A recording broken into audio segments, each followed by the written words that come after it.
Hello, everybody, and welcome again to the Coaching Corner. Thank you to the next group and team for inviting Kavita and I back to chat about a topic. So, again, I'm Kari Carvalho. I'm here with Kavita Ahuja. We're both professional coaches and happy to be here.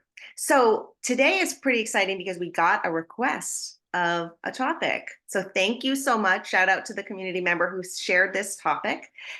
She was asking about the topic of ageism and how that may play a role when looking for meaningful work. So, Kavita, I'm grateful that we got this. I know this is something that crosses many people's experiences throughout various tenures in their life. I'm curious, what have you heard about this topic of ageism, Kavita? What would you share about that, and how do you see it showing up in your coaching work?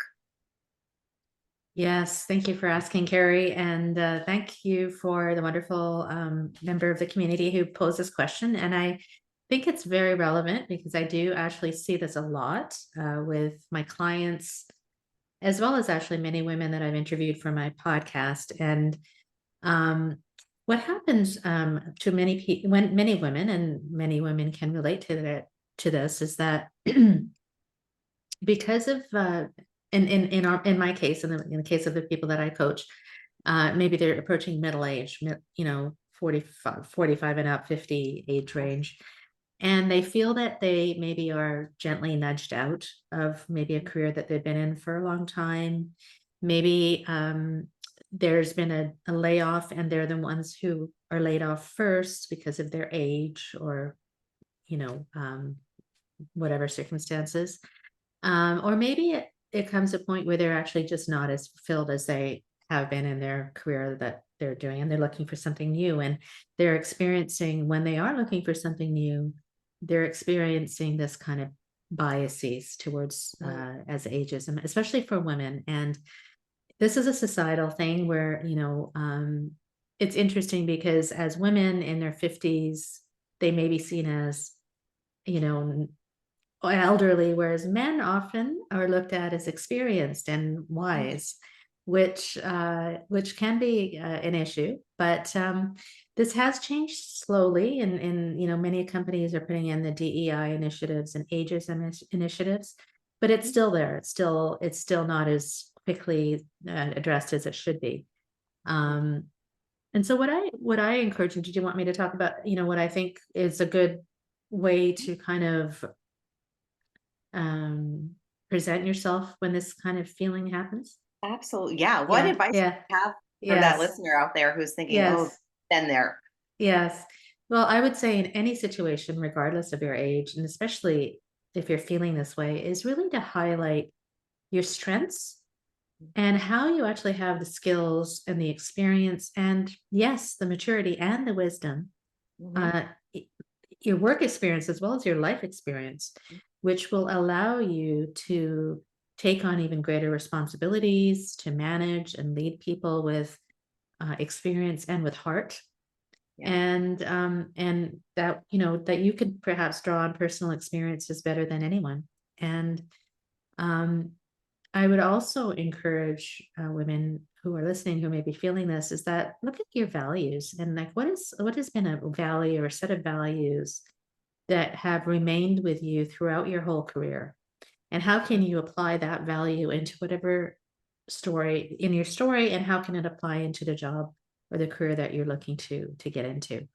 And it's really important to be confident and positive and show that energy that you are confident in your abilities and your strengths and your skills, regardless of your age, and that you have the passion and the knowledge to really go for it. And one last thing, I'm really, women often at this stage of life, we don't kind of really, we shouldn't really care, and we often don't, about what other people think.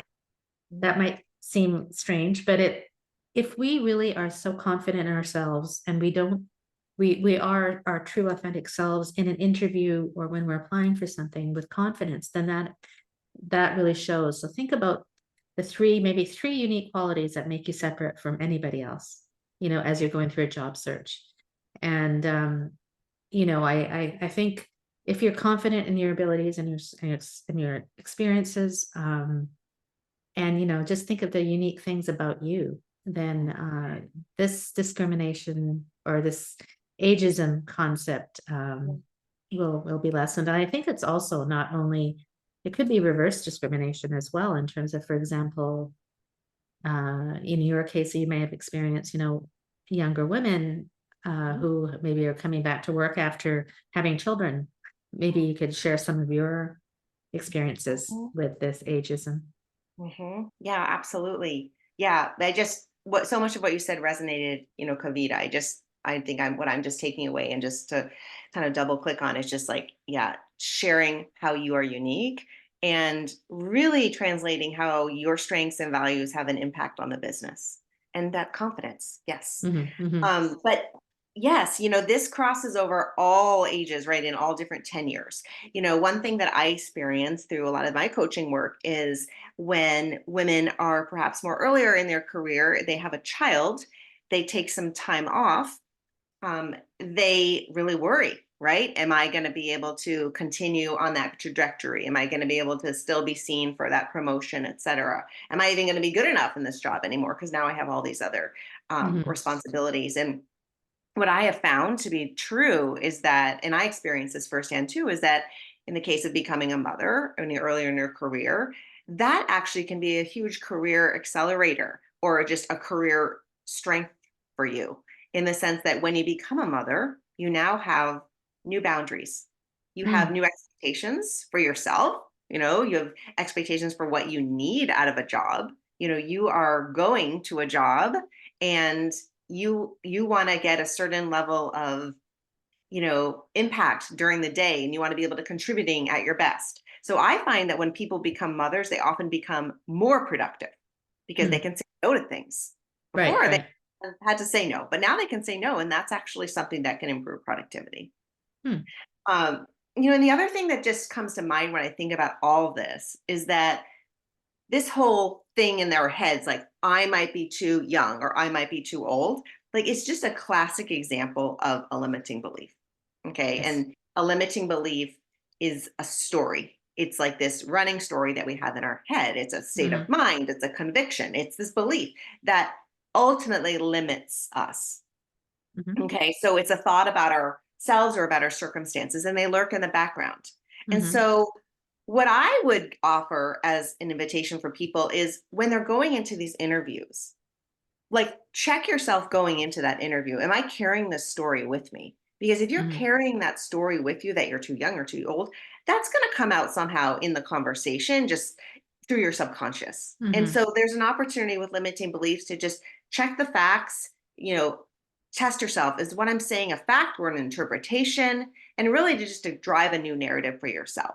So Hmm. instead of saying, I am too old, going back to what you said, Kavita, if you don't have that story in your head, you replace it with like, I am wise, I have tremendous experience, and I have tenure that allows me to make an even greater impact in this organization moving forward. So you create a new narrative. Reframe it. Yeah.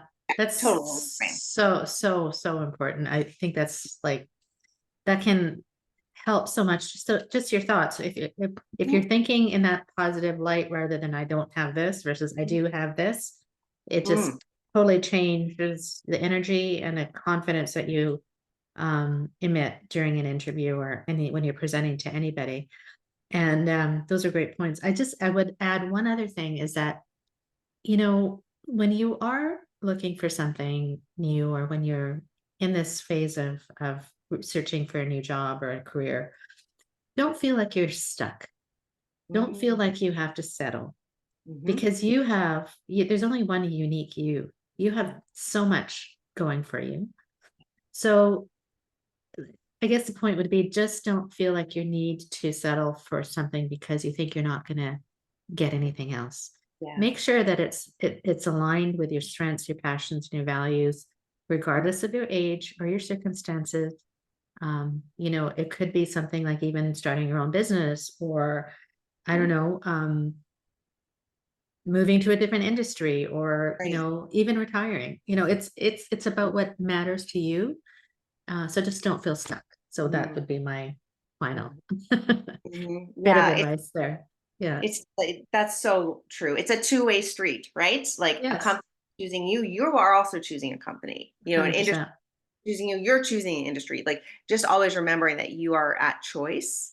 And Yes. yeah, sometimes these things that might get in our way, like actually turn out to be the biggest blessings because it pivots us to actually where we ultimately are going to be the To happiest. identify what is this what we really want? You Mhm, know, is this really what we want? And when you determine that it is really what you really want, then it's that confidence in yourself. And like you mhm. said, don't go in with those limiting thoughts that will prevent you from getting it. So, So, Kavita, I know we could chat for hours more about this, but you know, for the listeners, how could they get in touch with you, um, you know, to explore this more? You know, what would you say to them? How can they reach you? oh, well, I'd love to. I'd love to offer, a free consultation. We can talk about your particular circumstances.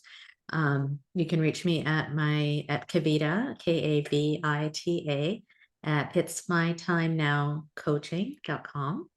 Mhm. My website of the same name. It's mytimenowcoaching.com. And yeah, I'd love to have a chat with you, and we can discuss your particular situation as well. So thanks for asking. What about you? How do people reach you, Carrie? Thanks, Kavita. So, yeah, same thing. I offer 15-minute like interest calls. Let's get on a call, see what's present, what's going on, and you know, I bet you'll walk away actually with some actionable steps even after 15 minutes. So, you're welcome to email me at Kari, Kari, at cravallocoaching.com. So that's CRAV as in Victor, ALHO coaching.com. Kari Awesome. at cravallocoaching.com. So yeah, hope Fantastic. to hear from you. And I love again, this. this question came from one of the listeners out there. So perhaps you're the next listener who has that question.